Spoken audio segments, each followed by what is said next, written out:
For our project, we decided to make an Instagram page for promoting Active Minds. Active Minds is a mental health organization founded by Allison Malman in 2003. According to Active Minds, 60 million people experience mental health illnesses, and with our Instagram page, we hope we can bring that number down. Many people who suffer from mental illnesses are teenagers, and the crowd we would reach most with the Instagram page is teenagers. Teenagers scroll on social media all day, every day, so we hope that we come across their feed. According to USA Facts, in 2009, about 18.1% of US adults have had a mental illness. In 2019, it has risen to 29.4% and it keeps increasing. Mental health is clearly a serious issue in today's society. With our Instagram page, we hope to promote Active Minds and have people help or use Active Minds as a resource to help with their mental health. Active Minds has many events and activities through their organization. We hope to make an impact and help the people that need this resource. We would put the link to Active Minds in our bio. We also plan to make motivational videos and conduct some interviews with college students around campus. This could show Active Minds as a reliable source to other people and have them tell other people about this organization or take it into their own hands and use this resource for themselves. What advice would you give students on setting healthy boundaries with social media while balancing academic responsibilities? I think that's an interesting question because I think students struggle with that every day. Social media is a huge part of their lives and academics takes up a big part of their lives. So finding a perfect balance can be really hard. What I always recommend is breaking things down into pieces and smaller chunks. So, making a goal for yourself to finish an assignment or finish a task, and then you reward yourself maybe for an X amount of time with your phone or with social media or with anything else. So breaking things down, rewarding yourself, but also kind of, playing to your emotions and you know your mental health the best way. So kind of taking a step back and figuring out what is best for you also. What signs on social media might suggest a student is struggling with their mental health? I don't usually see students' social media accounts. However, like I mentioned before, a lot of times I see extra scrolling when students are struggling a little bit mentally, again, whether it's academic stress, any other type of stress. Definitely see them scrolling to kind of take an escape away from whatever's going on mentally for them. So I think that's one big indicator. When they tend to scroll more, how do you supportively step in? In my role as an advisor, I tend to step in and first kind of ask them what's going on before immediately telling them to put whatever they're doing away. We all have coping mechanisms, and so we need to kind of take advantage of that in some way. But I try to step in and see what's going on, and then how can I help them, whether it's breaking things down to maybe make things a little bit less stressful and overwhelming, and then that way they can maybe put the social media aside and kind of get back to task.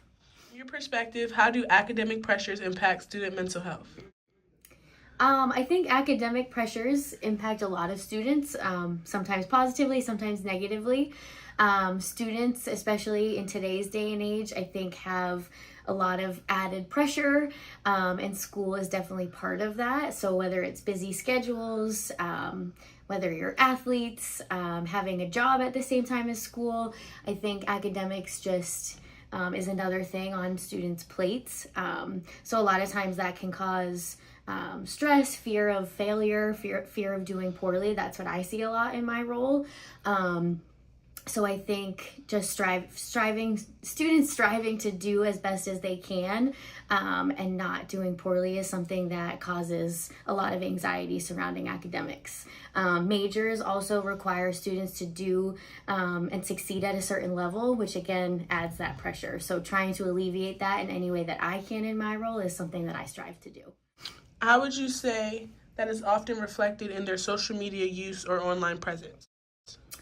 As an academic advisor, I am in study halls a lot with students every day.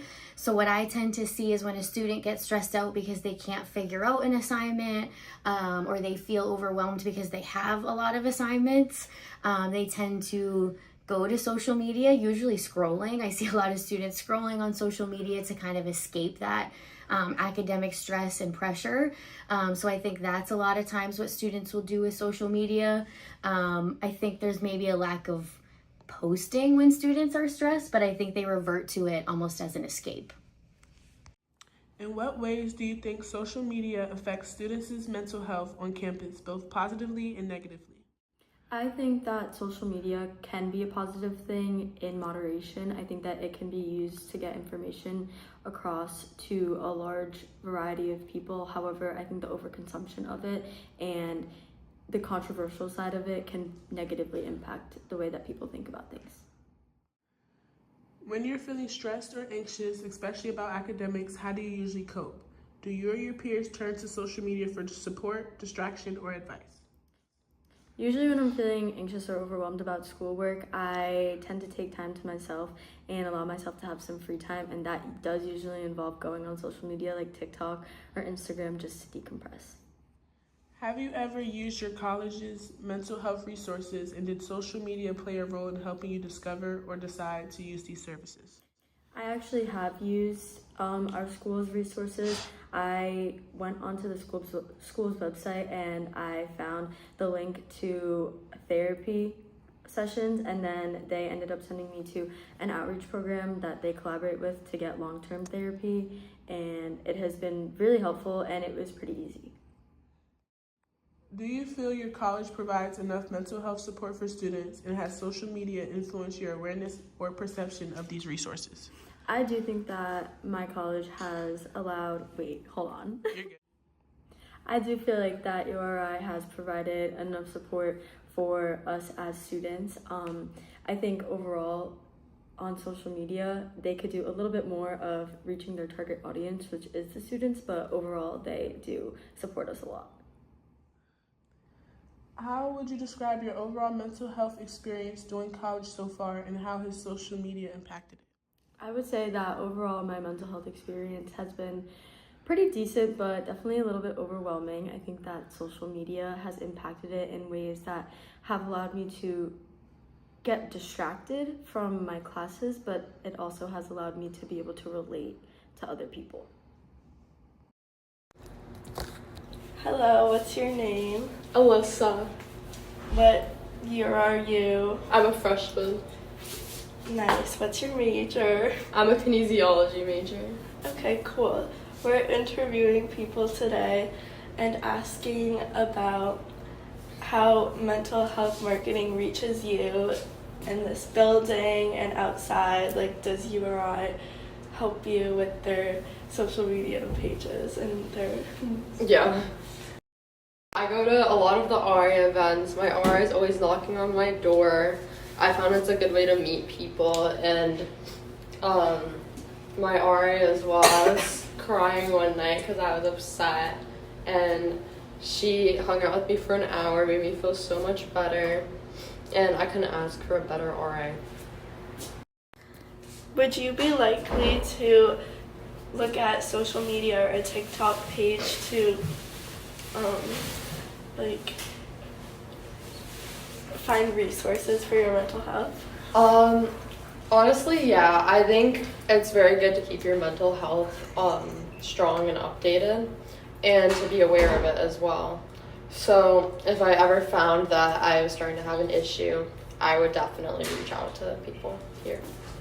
Okay, I have one more question. What social media are you most likely to be interactive on? Probably TikTok. Okay, and then what do you like about TikTok? I like how the videos are short.